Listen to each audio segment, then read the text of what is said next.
I'm psychologist Dr. Bryan Violet. Today's guest is Matt Greene. We'll be getting a lawyer's perspective on measuring goodness, knowing right from wrong, and overcoming adversity. This is the Catholic Sinner Show.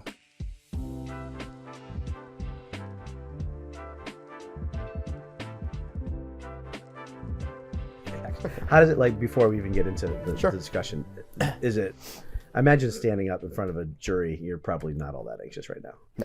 No. Pretty comfortable. Yeah, I mean, presenting yourself. I speak in front of people for a living. I don't really have a problem doing that or conceptualizing a larger audience. I think any sort of friction I'm feeling is based on what I think we're going to get into. These are difficult questions, and this is a difficult conversation. It's one I'm eager to have. I'm eager to have the challenge. So yeah, it's more anticipation of, can I be glib through this whole thing and sort of like laugh things off? Like at some point it's going to have to be a difficult question. Yeah. Well, I hope to ask you difficult questions. Right. Like that seems to be very much your purpose. So that's the idea. Difficult or just questions of depth. They don't have to necessarily be difficult. And also challenging, I think would be a better way to put it. Like difficult is not necessarily challenging. Challenging could be very good, whereas difficult, I think, has a connotation of like adversity or adversarialness.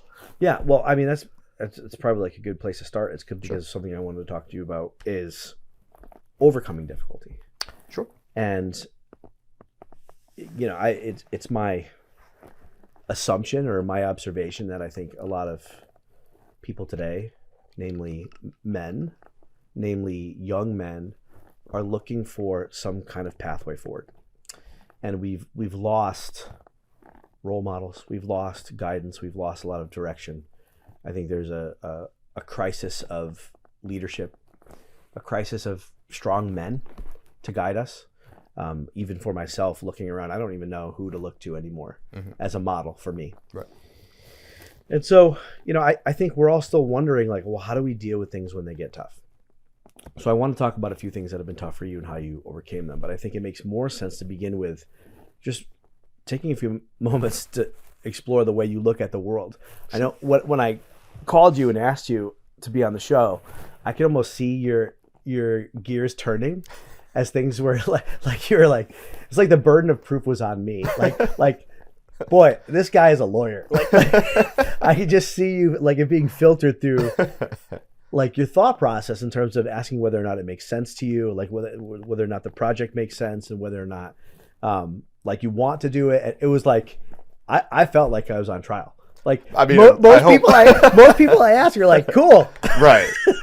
So what governs the way you look at the world? I mean, obviously, Sure. Being a lawyer has impacted your thought process significantly, right? Yeah, I think it's clarified my thought process a lot. I think if you ask my parents, I probably had that sort of analytical, if not desire to challenge authority or conceptions before I ever went to law school. I mean, I'm sure they'd be happy to talk about that. They would very willingly go on camera and cop to that.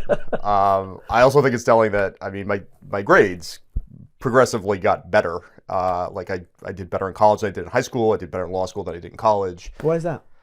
I mean, I think it was getting a little more focused. Like I think college education tends to be on a very Socratic method, and if you're not used to it, it's usually somebody standing up in front of a room and posing difficult questions, and challenging assumptions. Yeah. And I think it just sort of clicked for me and made a lot of sense. Whereas I think other, like as you well know, like high school is a lot of like rote paperwork, and the minute you start challenge an assignment by a teacher, they tend to take it as a challenge to their authority and their ability to control classroom. Yeah, classroom management, behavior. 100%. Yeah. And that's no criticism of teachers. My mom was a teacher. My wife's a teacher. I think they do remarkable work, but they're not always incentivized to deal with the obnoxious kid who just kind of wants to challenge what they're saying just to see if he can and just to challenge his own assumptions. Obnoxious kid or young, curious mind. Can you do both? Well, I don't know. We're going to reframe things here. I'm a psychologist. Are we going to? Is my first teacher coming in? Like, is this? This is your life. Is your life? Because this could be very awkward. Yeah. So yeah, I mean, I tend to be a little bit of a contrarian. Like if somebody says something, I want to challenge it, not to be rude, not to be difficult, but just to see, do I agree with that? And the way to see if I agree with that is to challenge it with assumptions that are contrary to that. You know what I mean? Even if they're not your position. I mean, it's just for the purpose of clarifying someone else's thought. Just to clarify their thought, but also to clarify my thought about their thought. And because, I mean, people could have a very interesting viewpoint. I don't want to reflexively say I disagree with what you're saying just because it sounds like it chafes a little bit with what I'm saying. But I may want to push back just to see if they've gone through the process of clarifying their thought. Sure. And this makes it more challenging for marriage? Yeah, we will not be interviewing my wife. Does she have that same kind of analytical mind, or is she more emotive, or much more emotive? Yeah. And I do feel like people who have more of an analytical bent talk about people who are more emotive, and it comes off as like lesser than, and it's not at all. No. She's definitely more empathetic than I am. She's definitely more intuitive than I am. I mean, she's a middle school French teacher. Like I couldn't even spend a day in a room with kids like that. I'd be like, what are you talking about? Yeah. And so I recognize her skill set is very different than mine, but I at least think we make it work. Great. She may be happy I'm out of the house today. So your engagement with law honed your kind of thought process. But if we were to describe like foundationally the way you look at the world, obviously you know what I do. I focus on psychology and the integration of psychology and faith from a philosophical perspective, a religious perspective, a psychological perspective, any of these major areas of thought. What governs the way you look at the world or your behavior? Sure. So I thought about this a little bit because I'm making you think about it. Correct. I also didn't want to be caught on the spot, so I admit I thought about this a little bit ahead of time. Nietzsche. That's right.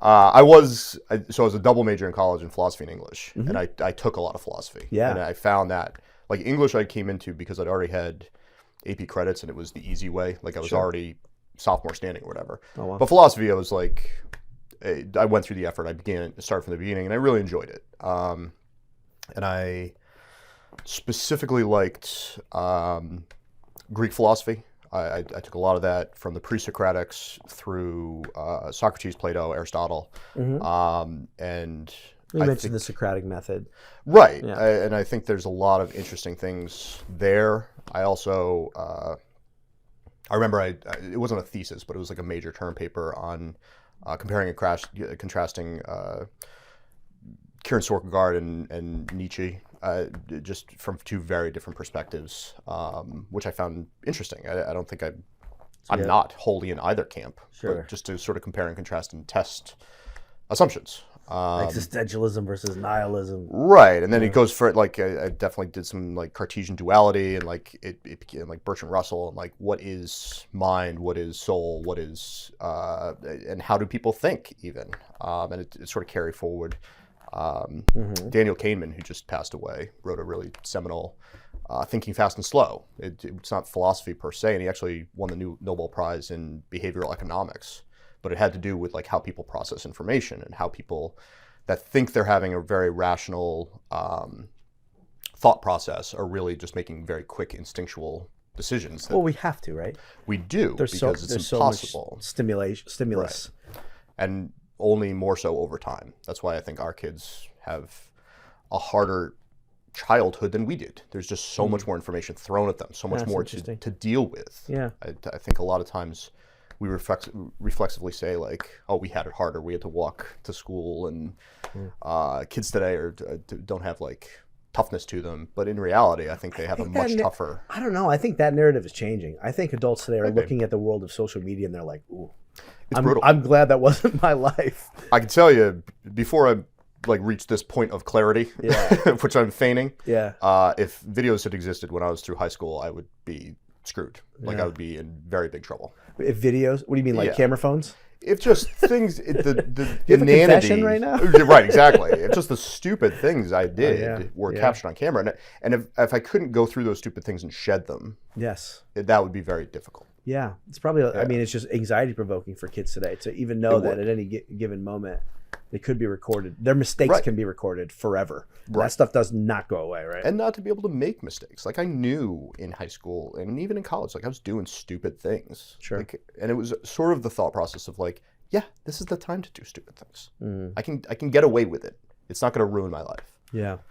So, okay, but if you had to take a position, Sure. I mean, you studied a lot of philosophy, and like what, like going back to my original question, are you like, is there a spirituality? Like, is there do you have a spirituality? Do you have? Right. So I thought a lot about this too, because I think it's hard to reckon your spirituality, which I understand to be very specific, and to treat it with respect, but also to describe mine along the same wavelength. Sure. Like, I will try my best. No, I mean the answer is I'm not particularly spiritual in the sense that you're describing. To be clear, my sense of the spiritual, Sure. which is actually pretty broad. Yeah. It's one's relationship with some kind of transcendent reality beyond a material universe. Now, for some people, that might be, well, no, I'm a materialist. I don't see anything beyond this. But the secondary and tertiary questions around like how do we describe that spirituality are they come in a moment. But just, I mean, do you have any belief in something transcendent?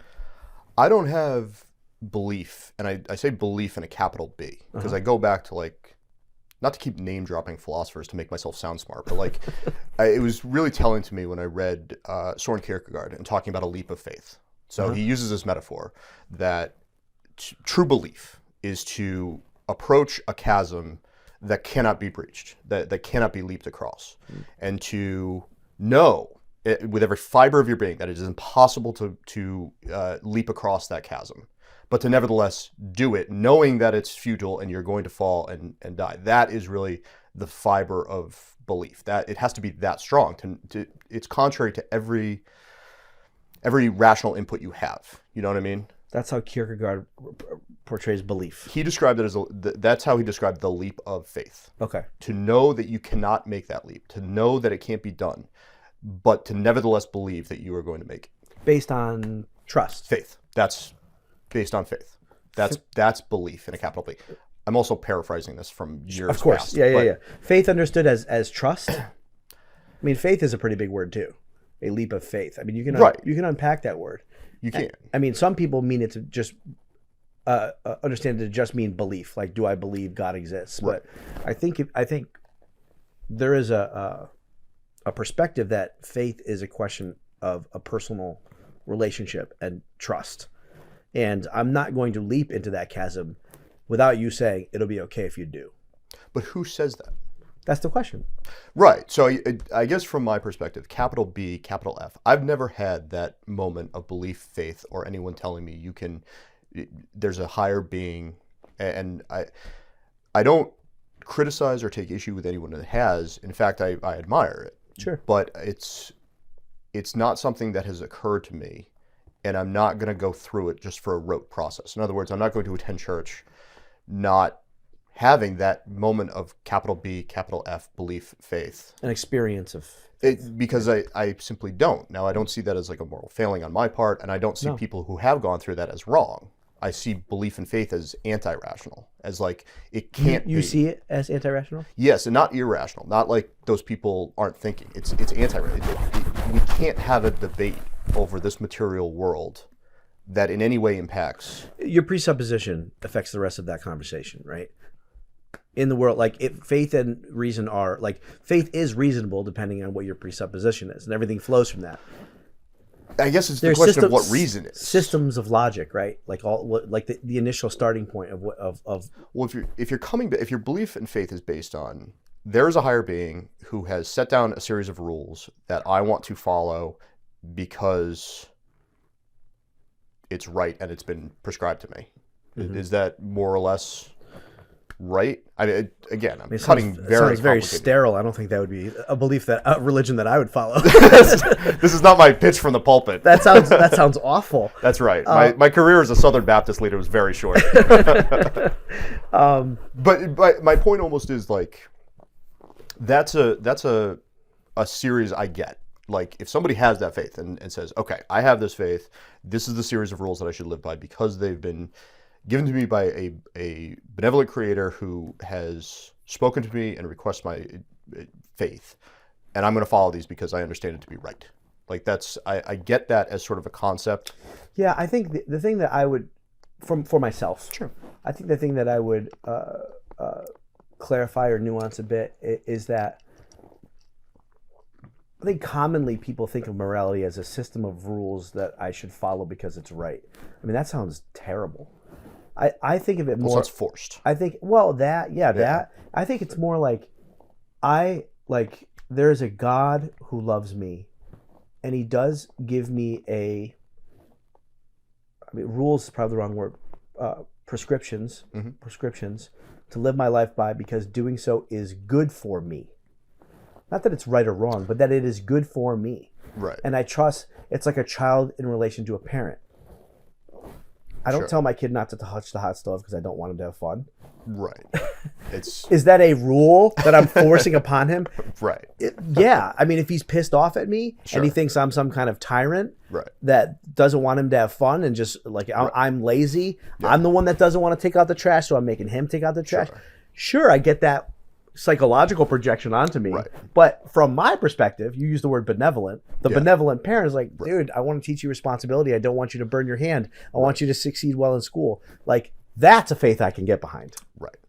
So rather than me try to poorly paraphrase the faith of millions, or billions, I should say, let's move on to how I view the world.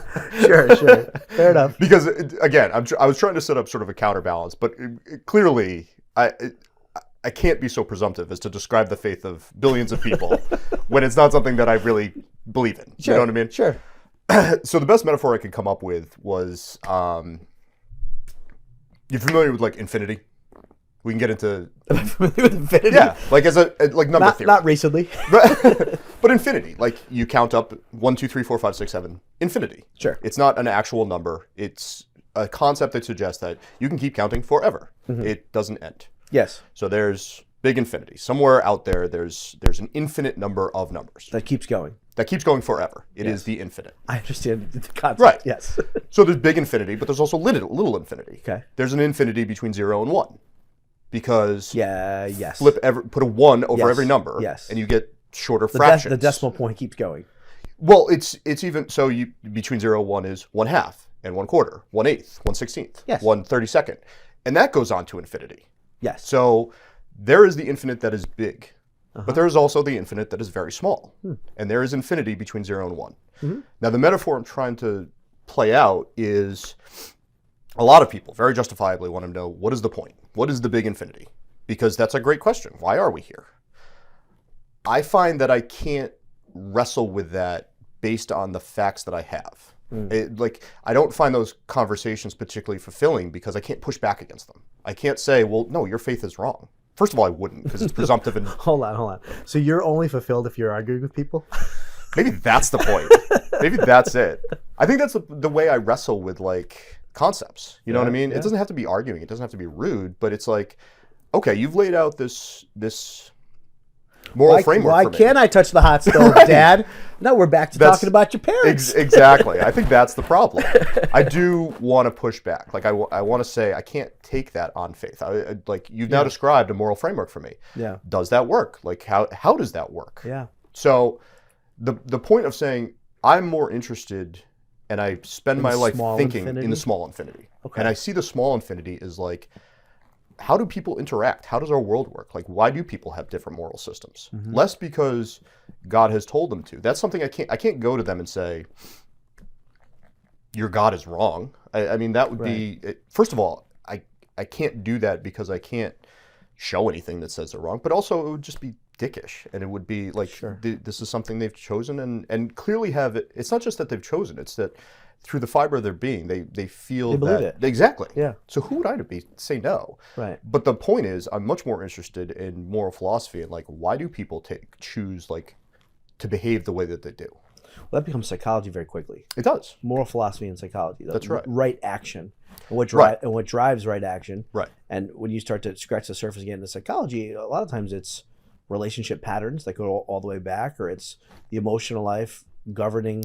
Right. And it can be any number of things, but I find our daily lives, our interactions as a society, I find that infinitely fascinating. And you can sort of test that. Why do people do what they do?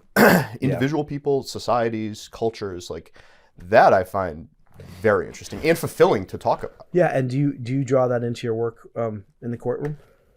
I mean, so trials tend to be four corners. It's a single dispute. Yeah. But I mean, at the same time, I am trying to get to what will be persuasive to this jury, these individual people who I know some information about, or even in front of a judge, like based on what I know about this person and their interpretation of laws. The judge. Yeah. Whom you've probably worked with before, right? Who have probably been in front of before and have some history with or some understanding how they interpret law. Exactly. Because law is not ironclad. It's very open to interpretation. It's so interesting. Right. You assume that it is when you're young, don't you? It's not. It's not at all, yeah. Right. So, I mean, and it's applied very differently. Yeah. Like, I don't do criminal law, but I mean, even on the way here, I was listening to a podcast about the difference in sentencing in a single courthouse in Cleveland, 32 different judges, and the different ways that very similar cases, they would apply anything from 10 years in jail to probation. Yeah. I mean, that's a person's life. That's based on what? Based on they're interpreting the same law, basically the same facts. There's some subjectivity and almost arbitrariness. Very much so. Yeah. So that feels unfair. Very much so. Unjust. That's right. And I mean, it went even further. There were studies that like they found that judges would be harsher sentencers based on whether they were just before lunch or just after. Of course. Like, we're a little hangry. We're going to give this guy 10 years in the clink. Let's move this along. That's right. Unconsciously sometimes. Exactly. And not even realizing they're making this. But man, that's really troubling. Yeah. I remember when I used to do more direct in-person psychotherapy. And I mean, to use an extreme example, I remember working with people at 4:00 on a Friday. And then for some reason, there's a schedule change. And Tuesday morning, they'd come at 10 a.m. And I was like, wow, what a different experience. Yeah. And it's human nature. Like, and it's these different layers of experience. Because everybody likes to think I'm a hyper-rational being. Like, I make my decisions with clarity and I act with them. But in reality, none of us do. We're all just sort of fumbling our way through it. And we have our own biases. And all of this external phenomena is having a profound effect on how we interact with other human beings. For sure. Right. Yeah. So, I guess you asked me, how do I view the world? Mm-hmm. I'm much more interested, not from a material perspective, but like the world we have. And I think the other question is like, and I've talked with other people who do have very strong faith. Well, what does that mean about afterlife? Or what does that mean about like, how does it carry forward? It's a fair question. Which is fair. And I mean, I've wrestled with this a lot. I mean, certainly. I mean, before you answer, sure. I think certainly if you're interested in moral action, right. I mean, the faith question is important here, but even if you move that aside for a moment, if there is something, right, the area of interest you have is going to affect the something that there is. Right. And I mean, I think we'll quickly find that this is a bit of a dead end for me, but like I'm interested in how we act to each other and what is good. Like, how do we treat each other well, and what is a good way to live your life? Well, what is goodness? That's right. And it's a very complicated question. Is that merely subjective? Does that change over time? It's I'm a good tough. person. I'm trying, like, because you ask most people, are you a good person? They're going to say yes. Everyone wants to be the hero in their own story. Well, we're all the protagonists in our own story. So, of course, we want to say we're a good person. We've had some hiccups, but we've overcome them. And, yes, I'm a good person. But really asking that question, like, it's not just, am I good? Have I treated everyone well? Have I done what I need to do to be a productive member of society? So you just named two things that determine a good person. I think there's a lot, but yes, those are two. Two big ones? I mean, how you treat other people. Not just sort of how you interpret your own life, but the friction with other people and how you treat them. Yeah, well, it's interesting because I think that can get complicated very quickly too. Because if the determining factor for how you treat people is how they feel about your treatment of them, well, that can break down pretty quickly too. Right. Because the byproduct of doing, well, we're trying to establish what is right and good here, but according to what you believe is right and good, if we're merely living in this world of subjective truth, right. If I am acting in accordance with what I believe to be true and good, the byproduct of that might be pissing someone off. So am I treating people well? And the flip side of that, so moral philosophy has a concept that tragically is called the pleasure pump, which sounds dirty, but it's really very Sounds not. hedonistic. It does. The point is, like, someone who in a moral philosophical conversation says, okay, well, if being good is treating other people well, then I'm just going to do everything based on their subjective interpretation of what I do and do everything I possibly can. We call that dependent personality disorder. And it's a problem. It's very much a problem. Yes. It's What do you stand you're denying for? certain self because you have no inner core of like what actually matters other than people's subjective interpretation of what I do. Right. So yeah, like I don't obviously take it that far, and that's a bit of a warning sign. Does that But not, that's a concept to it. Does that not then give the person free license to do whatever they want and be a good person? No. Because they're establishing their own subjective rules in terms of what is good. Right. So and there's no measure of whether or not it's good because we're not looking at people's reactions. Correct. So then if it's not based on other people's subjective interpretation of what you do, then what is the core of the good? I suppose is what we get down to. And this is what Aristotle wrestled with. Yes. You know what I mean? Like, what is the good? I don't have a nice, clean, pithy answer. I wish I did. I have an answer. I mean, I'd love to take credit for this. Sure. But I can't. I situate it in the context of love.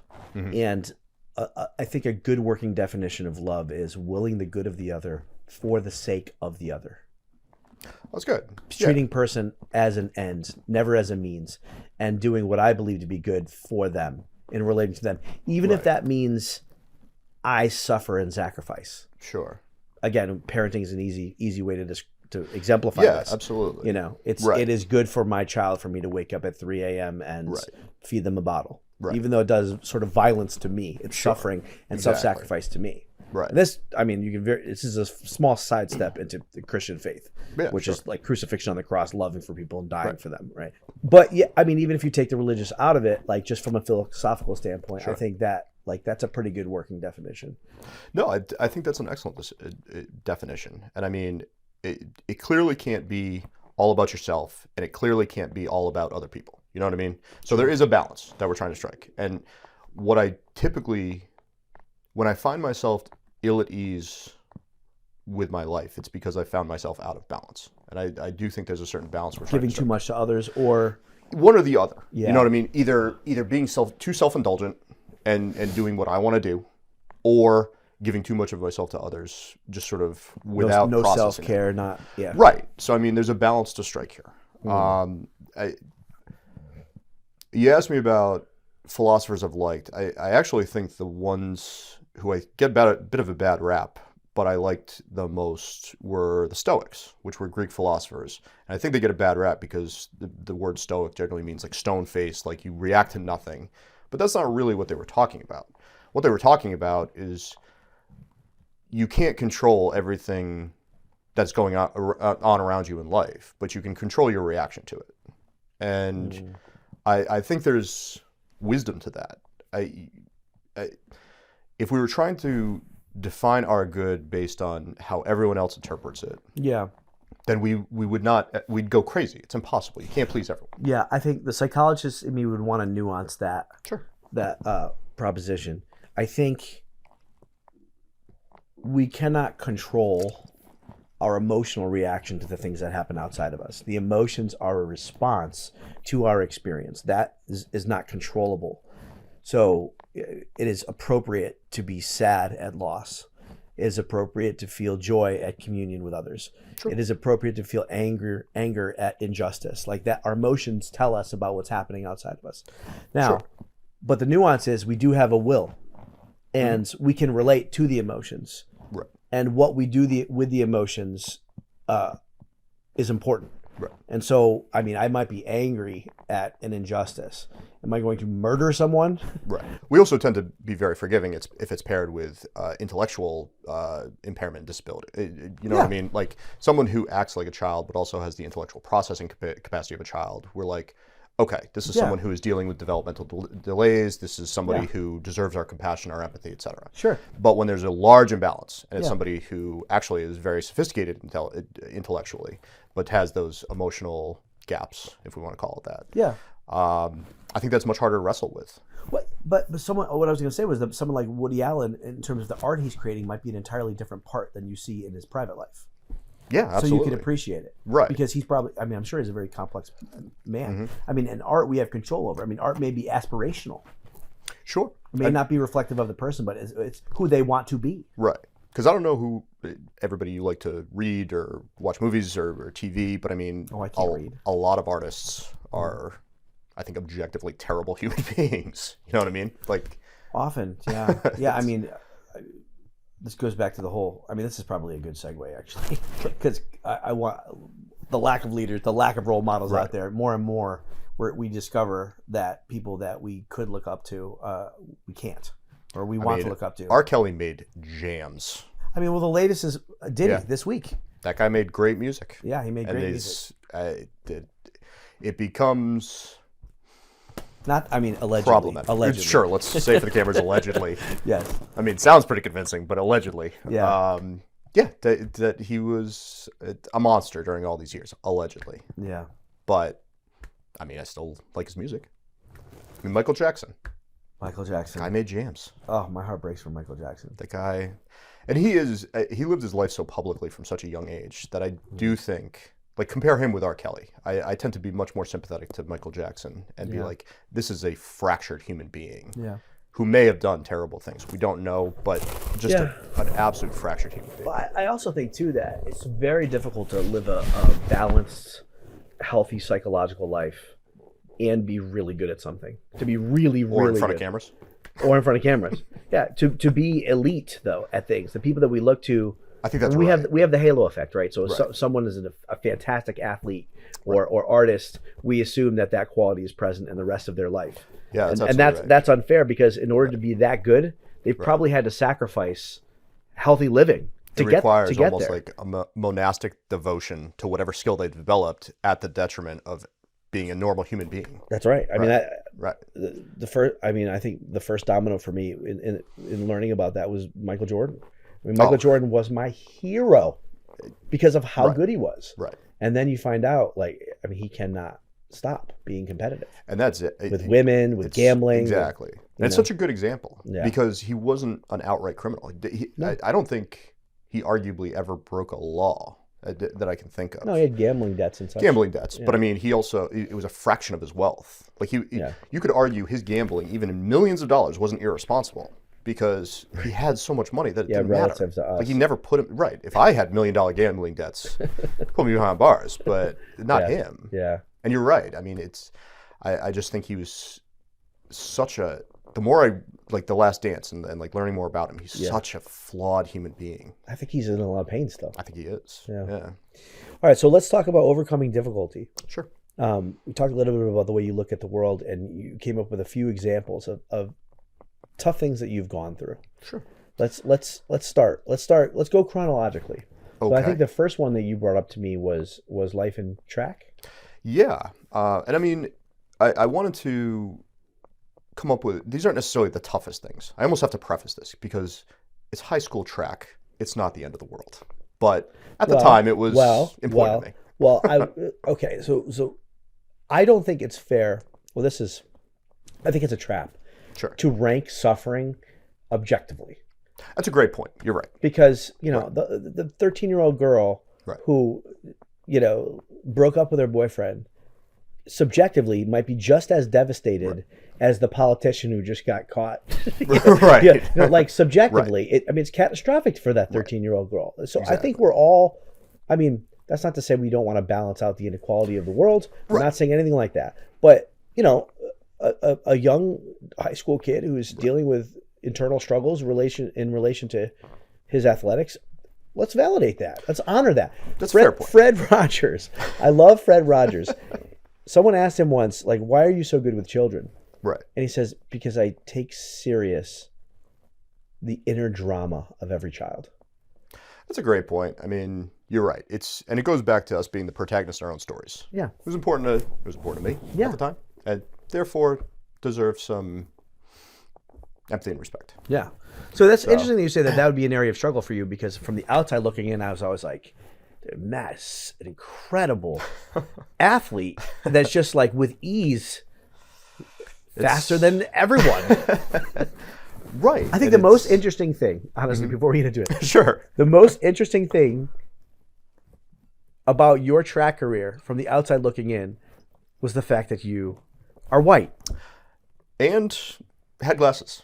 and had glasses. That's right. And I you did not fit the mold Did not. of the fastest athletes that you would compete against. That's right. Almost every, like not your typical dual meets with like neighboring towns, but like every major meet I went to, Yeah. I was almost inevitably the only guy that sort of looked like me among the sprinters and the hurdlers. Yeah. And usually we played it for laughs. Like I met some good friends there, and like it was usually played for laughs. But the very fact that it was a big joke was kind of funny. You know what I mean? Yeah.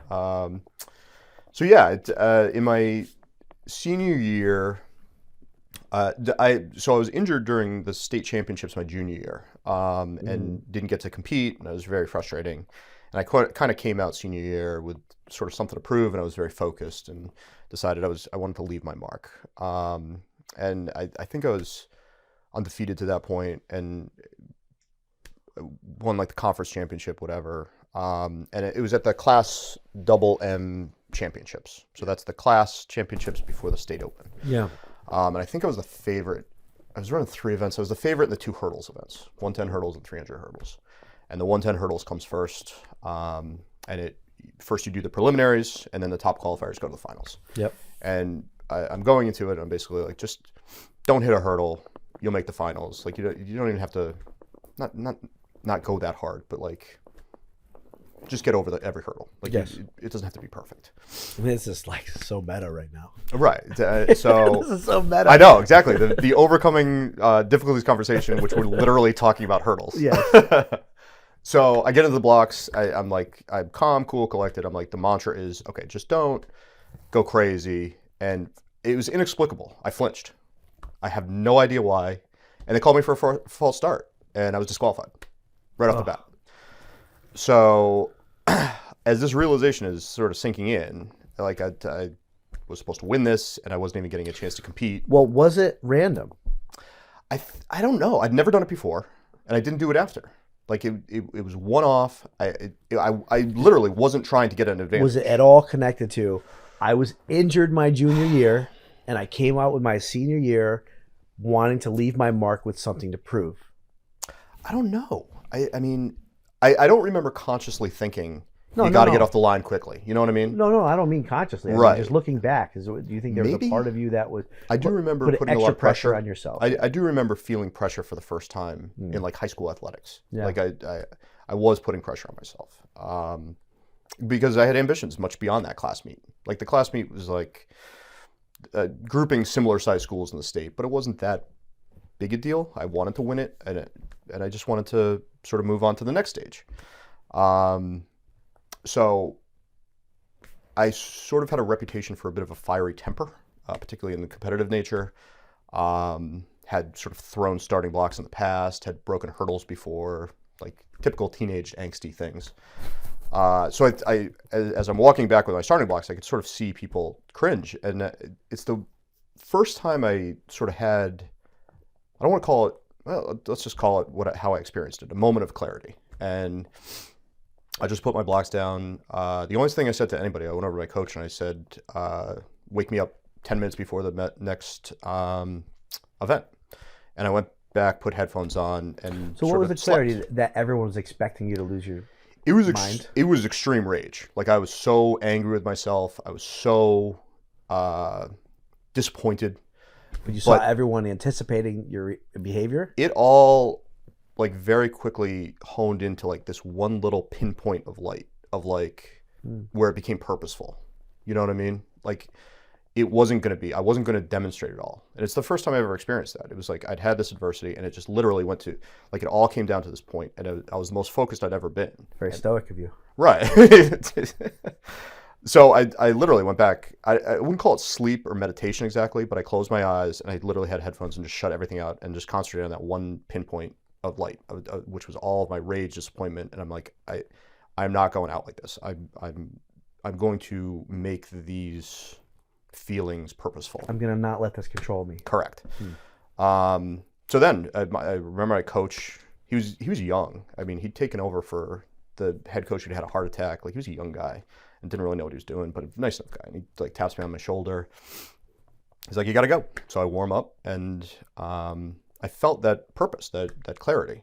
And I ended up setting the record for that, the class double M's at that meet. And then I went on the next week and won the state open. And then I went down to nationals, and I sort of carried that sort of focus. But the outcome is less important than the experience of wanting to sort of be in a rage and throw things and curse and sort of embody my anger and disappointment, and it all coming down to that little point of light. Yeah, it's interesting you use the word light as an analogy here. I mean, this aligns perfectly with what you're saying about the value of a stoic kind of attitude. And I think what we're talking about is virtue building. Yeah, I mean, not, being in, you talked about the Greek philosophers, and we think about Aristotle and one's relation to the emotional life. Right. And the analogy is a rider and a horse. And you have to respect the horse. Right. You want to take care of the horse. You want to respect your emotional life. You need your emotions. You need the horse to get you where you want to go. Right. But it can't be unbridled. They can't be unbridled, or the horse will jump off a cliff. Yeah. So it's to respect the emotions, but use them, and as you said, like harness them to a certain point. Pinpoint of light, though, is interesting, because light to me connotes like a positive sort of overlay to the experience. Right. Like, I'm describing these negative feelings. Well, negative, right.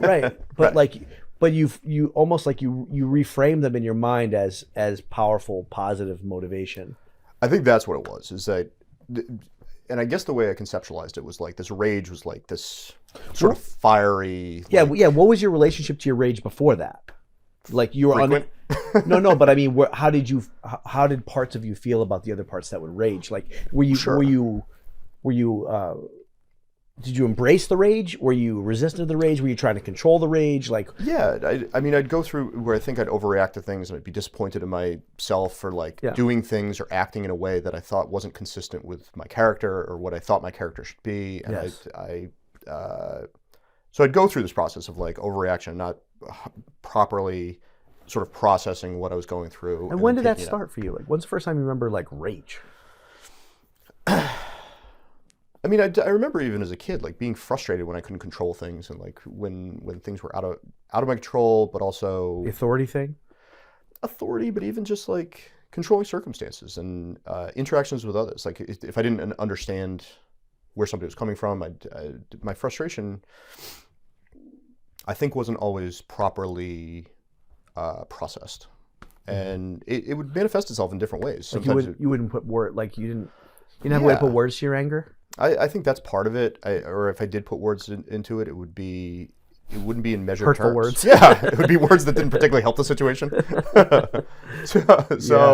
I mean, you go back to emotions. Like, I don't want to be a denier of emotions, and it would be great if I could be like, hey, I'm not pleased with the situation. I'd love to dial up a 5 on the anger scale right now and like ride that out. Yeah, but it's not that easy. No. It's like you kind of, it occurs, and then you sort of deal with it. And it's sort of like, how do you ride this wave? And how do you... Yes.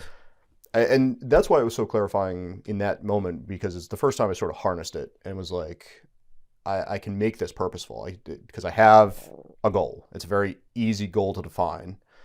And I have a circumstance. Yes. You know what I mean? Yes. Like, all I had to think about was the next race. Right. It's a controlled framework. Exactly. Small. And once it was within those parameters, it's like, okay, I am super angry at this. Not my whole life. I'm super angry at this particular thing that has happened at this track meet. Yes. I have another very specific event. Yeah. Like, all I have to do is get from A to B.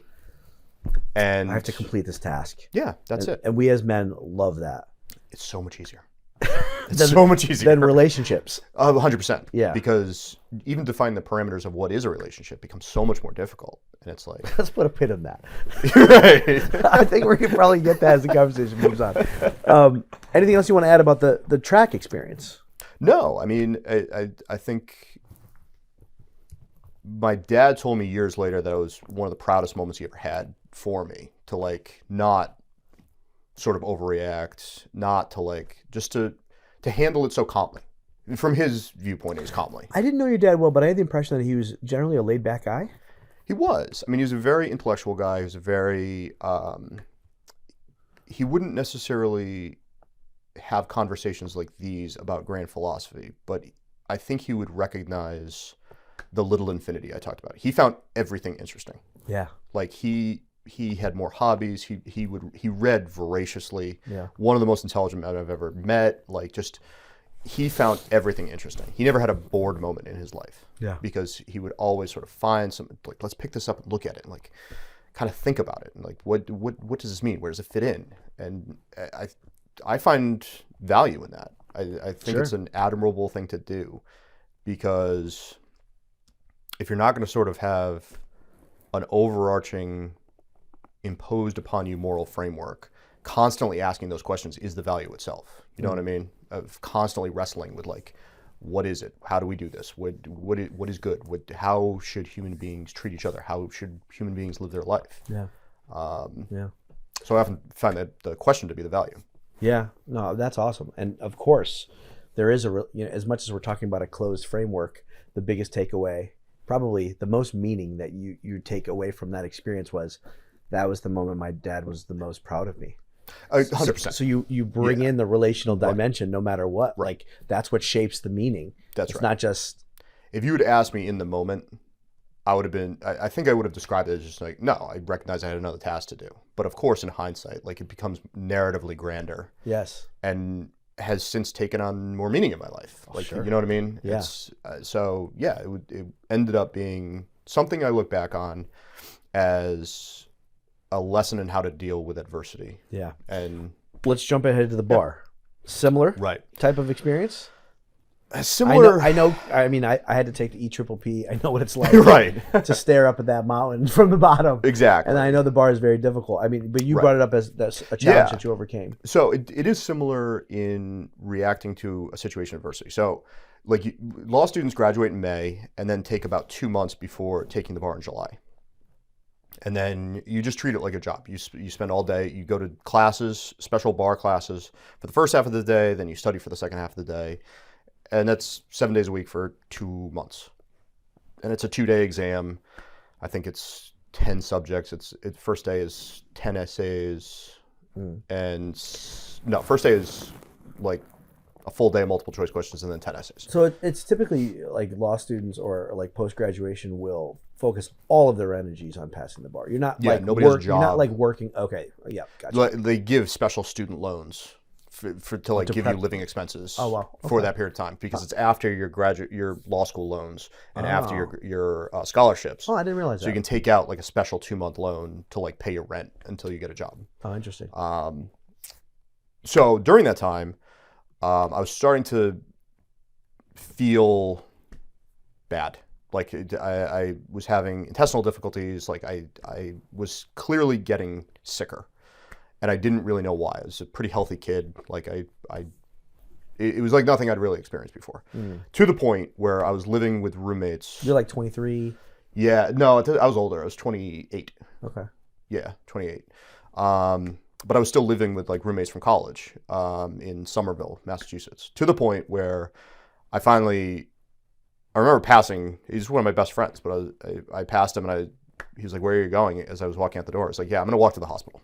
So I threw a couple books in a bag and I walked to Somerville Hospital, which is fairly dodgy. A lot more knife victims than random law students dealing with intestinal problems. But I was in there for 3 days and they couldn't really figure out what was wrong with me. And I remember thinking, I have this goal. I have to take this exam. I think it was like 3 weeks out or something like that. And it was similar to that point of light. It was very much like rage, disappointment, like what am I supposed to do with this? Like, can I even sit for this exam? And it just all came down to a single point. And I'm like, I'm not going out like this. And I remember literally thinking like this, I'm not going out like this.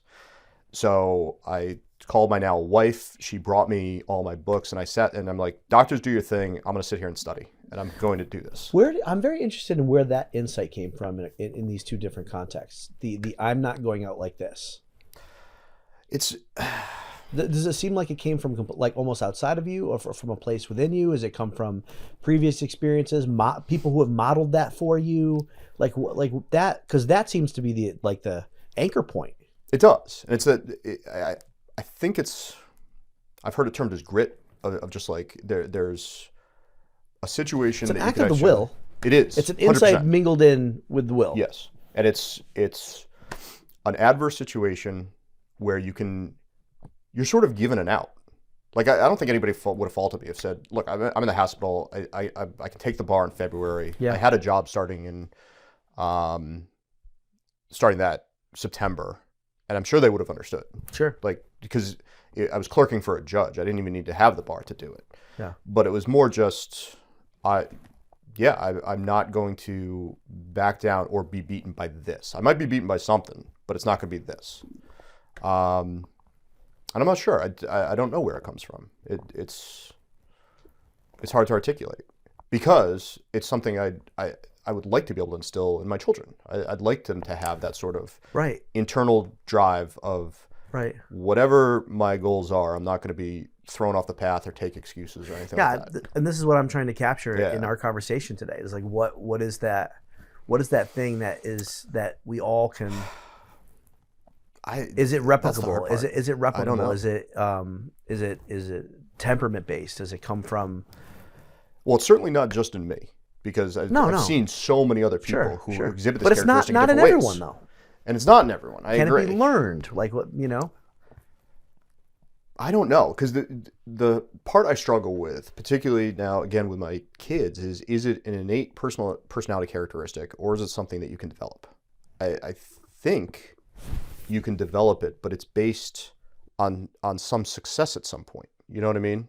I think that having that experience in track. But that can't be controlled because you're, in some ways, no offense, right? You had gifts for being as fast as you were, which you did not earn. I did not earn. I mean, you maybe honed them and developed them further them to some degree. But you were always a fast kid, right? There's no like you didn't earn that. That's right. So success, even like worldly success and achievement, is in some ways. And we can talk about structural inequalities and everything else, but no, of course, yeah. But I mean, there is something particular to each individual, right? So then the whole thing seems unfair. It does, because if that's the only way, or a necessary requirement of grit, is to have previous success. And that's right, because I'd already had expectations. You know what I mean? If my expectations were nothing, after this I'm going to go out to eat, and whatever happens, it doesn't really matter. Yes. Then I doubt it would have been such a clarifying experience. But I think that, and it's sort of like building confidence. Like you have to have success in something, even if it's defined just by yourself. And I think it can be as simple as, I decided to get out of bed today and have an interaction with a stranger. If that's difficult, or I mean, but you have to sort of build on some sort of confidence building activity. Right, and stretch yourself like what's demanded of you. It has to be like a stretching of the self, but within the space that you can stretch yourself into. Right, and I think you can't say I'm going to fly today. We could try. Really try. Probably won't go well. Right, but it has to be like stretching yourself a little bit into, like it's like maximizing your potential relative to what your potential is. Right. If for some reason in high school I started running and then all of a sudden found my toes fluttering 6 inches off the ground, then maybe I'd build on that and say, maybe I can fly. I don't know. But since that never happened, I never really went in that direction. Right. But, I mean, it's not as though I said, I've had some moderate success in track, I'm going to go into nuclear physics. Right. You know what I mean? Yeah. I do think that there's a developmental path where you find something that maybe you have a little innate skill and develop it, or maybe you just have some certain successes that are very small and comparatively small, but nonetheless there's something you can build on. Yeah. So I do think you need to have that string of success to get to the point where you truly overcome adversity. It might be it's very chicken or the egg for me at this point. Right. Even the success might be reflective of the interior choice to apply yourself. That's 100%. Yeah. Like, how small does the adversarial situation have to be to demonstrate grit to overcome it? Yeah. You know? So, end of the story. Yeah. You pulled your shit together and passed the bar. Yeah, I remember. I told the doctor. They finally diagnosed me. I had this weird bacterial infection in my intestine called C. diff that's commonly found in like elderly people who are in institutional care. And I hadn't been in a hospital, I think, in... You're living with your high school. I mean, your college roommates. Maybe, but they didn't get sick. It's still inexplicable. The doctors were like, you are not the profile. We have no idea why you have this. Yeah. And they're like, you're going to need to take it easy for a month. And I basically just said, give me the prescriptions, and kind of left. Mm-hmm. And did what I could, yes, but took and passed the bar, and it was fine. But I remember very clearly, sort of like that light moment. Yeah. And literally saying to myself, I'm not going down like this. I'm not losing like this. And just driving through and being like, I'll find a way. Yeah. Okay. Now, I'm especially interested now because you said the third opportunity you had to overcome adversity was more relationship based. It was a work scenario. Yeah, and I mean, it's a little different than the other two because it wasn't so clearly defined what the goal was, and I think that's what I was struggling with. Yes. So I was mid-career-ish. Yes. I had left litigation to go to another firm and do like a very different type of work. Mm-hmm. With the idea being, I'd kind of like to see what else is out there, see what I like, and without getting into too much, just personality conflicts, and the work itself was not particularly fulfilling. Let's get into the detail. What do you mean? So I think it was a combination of different things. It was tension with a coworker is the problem. Yeah, tension with the boss, who was also, to be fair, an authority figure. I mean, you see how we're right, exactly. We're just, I know, we're just going right back to the beginning of this conversation. Right. So it was tension with the coworker, but to be fair to him, I mean, I think I found the work very unfulfilling and wasn't doing a great job with it. You know what I mean? You weren't driven. I wasn't. I had kind of looked to see something different. Like, litigation is a very stressful career. It's a lot of sort of high leverage moments, and I wanted to see if there was something different that maybe could. My wife was pregnant with a third, and I was like, maybe I could have an easier work life that would like still provide for us. And I think I was overcompensating. At the litigation firm I was at, I had not yet made partner, so being a senior associate is stressful. You're sort of on that cusp. You want to become a partner. You're not quite there. You're sort of doing all you can to make that leap.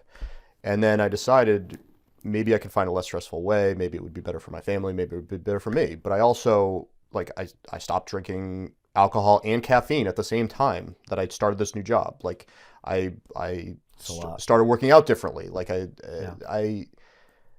in hindsight, I think it was an overcompensation. And like, rather than sort of dig into very specific things, I'm like, let's change everything. Mm. And I think I was a little destabilized. A little extreme. Yeah, of course. I mean, how old were you at the time?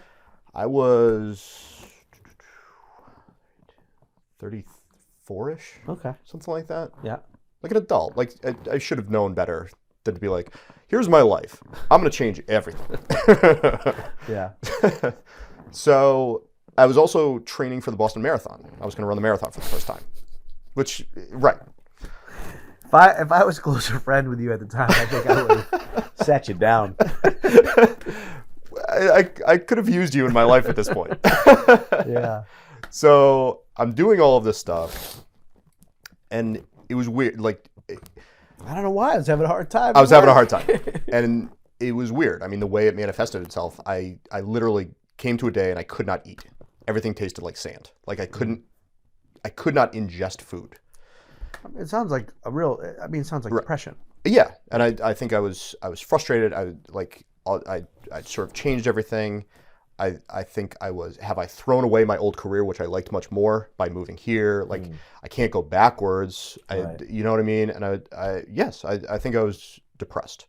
But trying to fight through it, although I couldn't eat, I kept running up to 20 miles a day. Oh.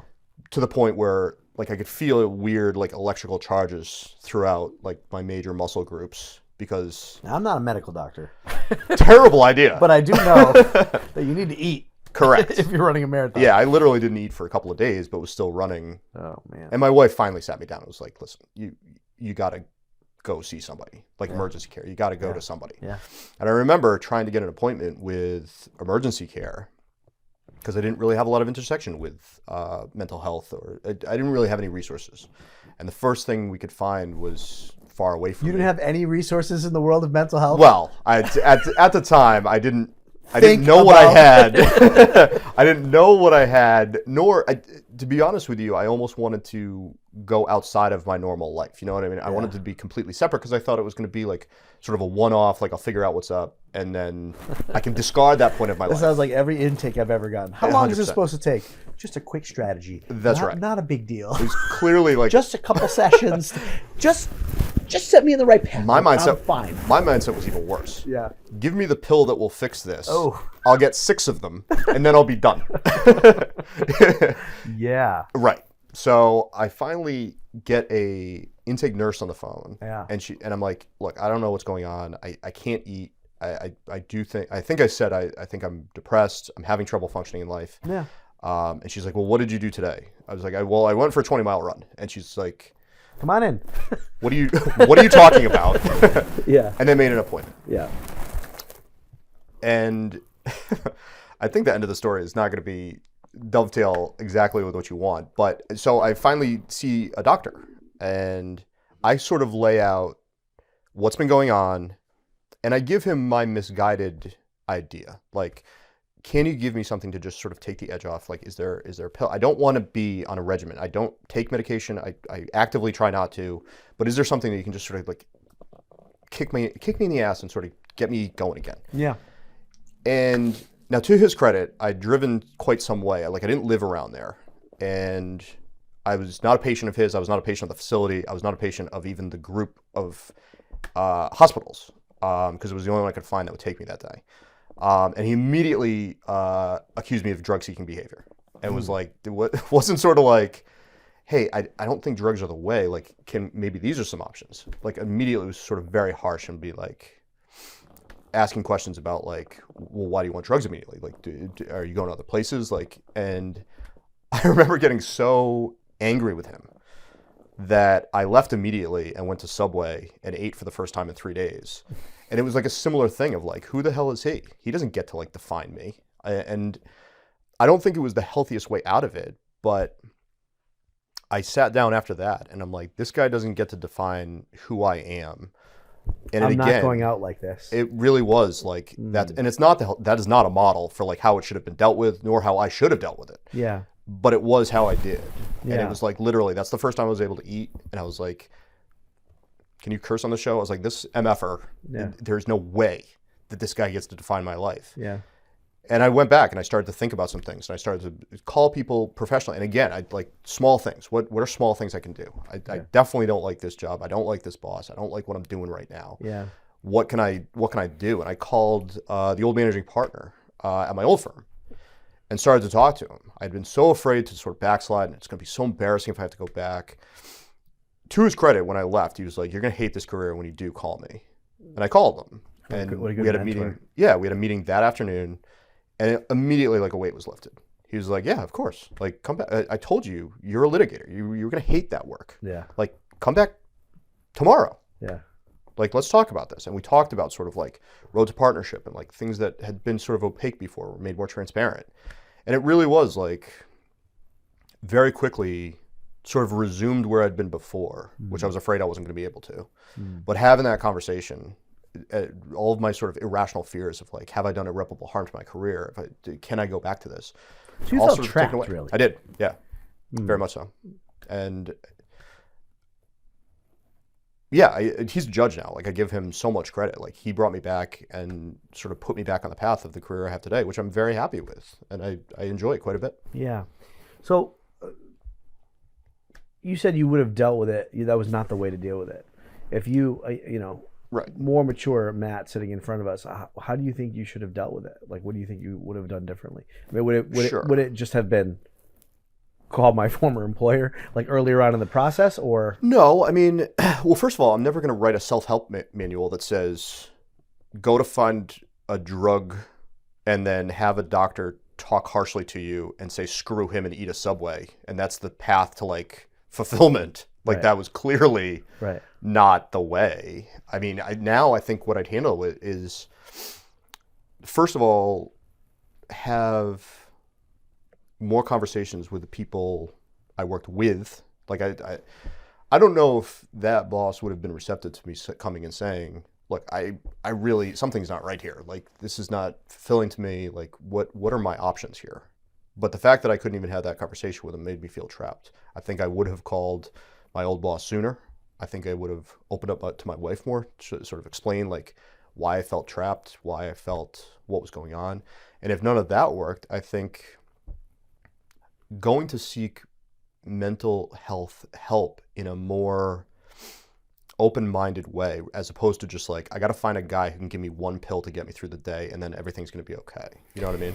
Yeah, I think if I had been your therapist at the time, I mean, a few moments ago you said that the story didn't end the way that you think that I would be beneficial for a podcast, right? Like that there's no thread to be pulled through all of them. But I actually disagree with that. Okay. Because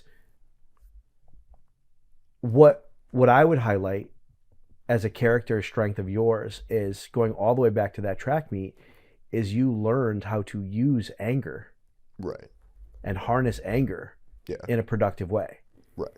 And if our project here today is to help men, young men, overcome adversity, these 3 examples of your life give space for that emotion, which typically, when described in the context of masculinity and manhood nowadays, is seen as toxic. Right. Is anger expressed by men something toxic and dangerous? Certainly can be. Absolutely. Certainly can be. But what you're presenting is 3 different important moments of your life where you were at rock bottom, and it was the harnessing of anger, that helped you overcome. And that's not repression of anger, which I think is the message to young men today. Right. And it wasn't, it absolutely wasn't repressing anger or like turning that anger inwards. But I think identifying a task through which that anger could be funneled was really the most important thing for me. And like, how do we direct this anger in a productive way? Yeah, this show's about you. It's not about me. But as you were talking, I couldn't help but think of a time when I was in graduate school and I was applying for my doctoral program, and we were talking about. I mean, we applied from within our master's program for the doctor. That's the way the program was set up at the time. You get accepted to the master's program and then you apply.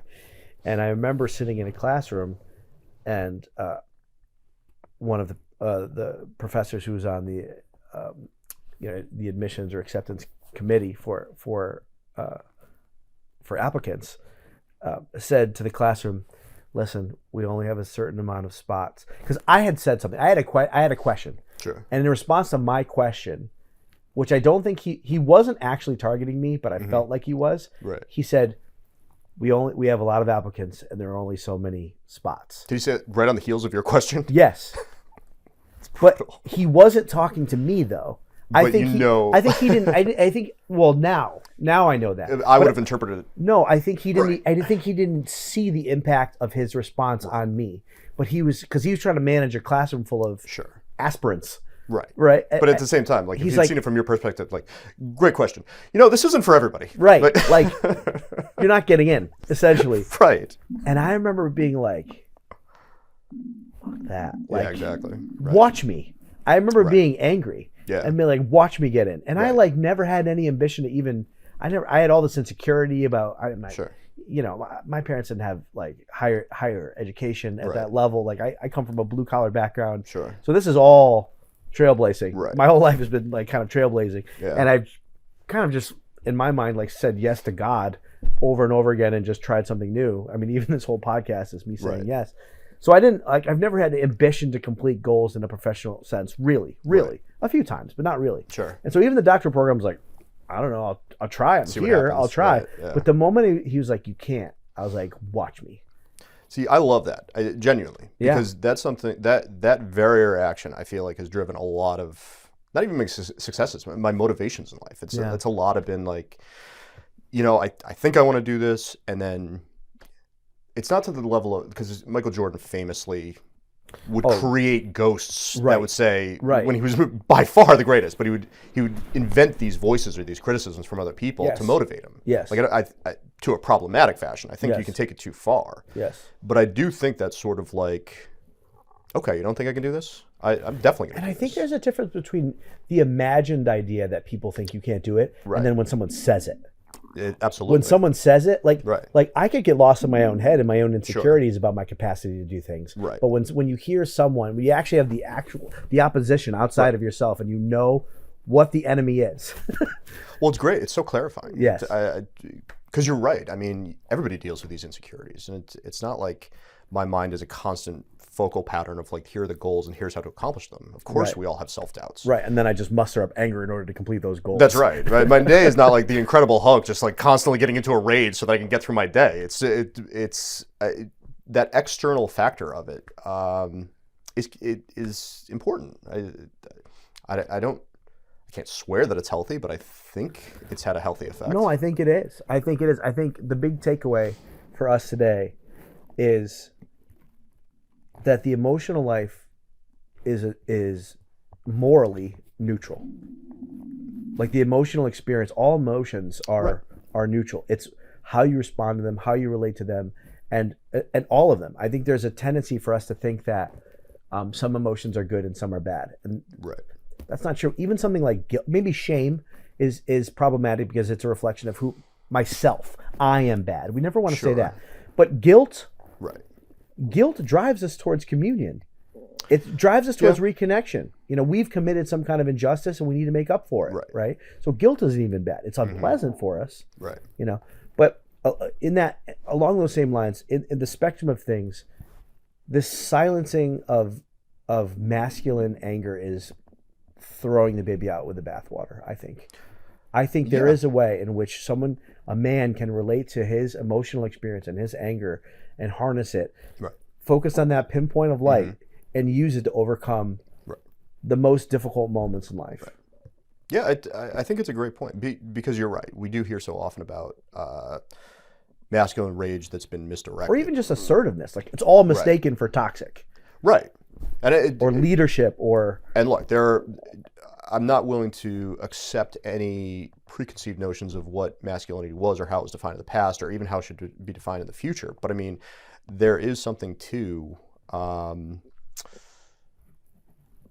anger is motivation. And even assertiveness requires anger. It's on the anger spectrum. It's not rage, but it's a little bit of, I'm setting a boundary between myself and you. And I'm highlighting what is just, and I'm saying, I want a cheeseburger. That's right. And I'm not having a cheeseburger because you tell me that I should have a cheeseburger. I'm not having a hot dog because you think I should. I want a cheeseburger. That requires a little bit of anger. I think that's right. I mean, particularly when something is being forced upon you, and when you're pushing back against that. And I think that assertiveness to say no. I mean, I can be flexible in certain situations, but this is a boundary I've created for myself. And it's important for me that I maintain this boundary. I think articulating that is the challenge. If you're like, God damn it, I said I wanted a burger, like that's not great. That's inappropriate. Don't do that. Right. But if you sort of explain, like, no, I'm not going to accept. This is the virtuous life. That's right. I'm not going to accept what you're defining for me. I've decided that this is what I accept in my life, and this is how I'm going to go forward. It's virtue. It's riding the horse. It's using the will and the intellect to relate to the emotions in a proper way. And I mean, I think I might have to title this episode, I'm not going out like that. Matt's rage. I'm not going out like that. I mean, honestly, I do remember very clearly, like, saying that to myself. You know what I mean? Yeah. And it was good. You sort of pick yourself back up off the mat. And I think good things come of it as long as it's properly directed. Grit. That's right. Well, thanks for coming on. This has been awesome. Absolutely. This has been a pleasure. Hopefully you've enjoyed it, and I haven't asked extremely difficult psychological questions that made you feel uncomfortable. You have like a exit room for crying, right? There's a couch behind the camera. That's right. I'm going to curl up for a little bit and process all of this. But no, this was, I think conversations like this that challenge preconceived notions, that talk about sort of larger issues than we face on the day-to-day are important. And I think we don't have enough of them. Thanks. Appreciate you coming on. Absolutely. Thanks for having me.